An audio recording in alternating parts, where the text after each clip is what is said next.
Почитувани граѓани, почитувана јавност.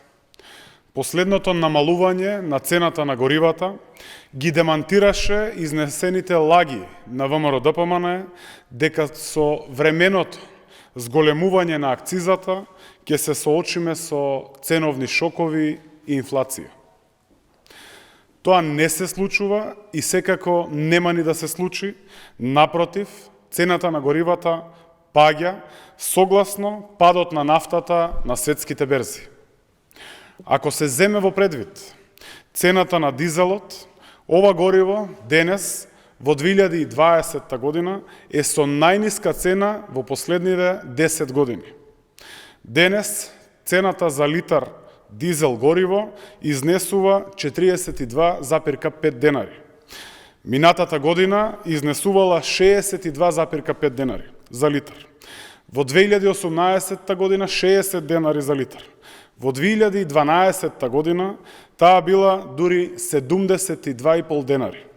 А пред точно 10 години, во 2010 година, 1 литар чинел 58,5 денари. Нашата држава, Република Северна Македонија, има најниска цена на нафтените деривати во регионот. Цените на Евросупер од 95 и Евродизелот во нашата земја изнесуваат 49,5 и 42,5 денари, додека во Бугарија се со цена од 59,7 и 57,24 денари, а во Србија со цена од 78,16 и 73,12 денари за двата видови на гориво. Во Косово, Албанија, Хрватска, Црнагора, Словенија, Босна и Херцеговина и Грција цените се исто така доста повисоки во однос на цените во нашата држава. Со падот на цената на нафтата од нешто повеќе од 20 денари од почетокот на годината досега, промената на цената на акцизата е незначителна во споредба со ова огромно намалување.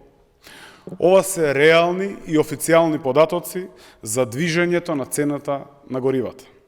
Затоа тврдењата дека зголемувањето на акцизата ќе се одрази негативно на цените и дека ќе трпи транспортната или било која друга дејност врзани за нафтените енергенси се финансиски неоправдани и неосновани.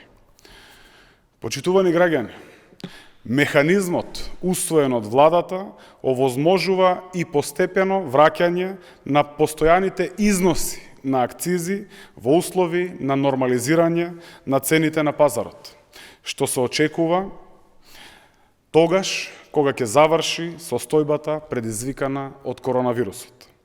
Граѓаните и стопанството треба да бидат спокојни. Нема опасност од ценовни шокови, од инфлации или од раст на транспортните трошкови.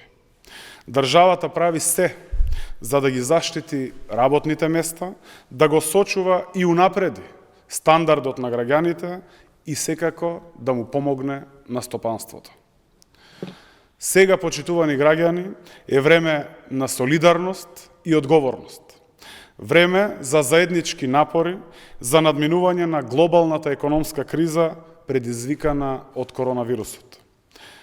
Само ако сите бидеме солидарни, ќе успееме оваа криза да ја пребродиме и побрзо, но и полесно.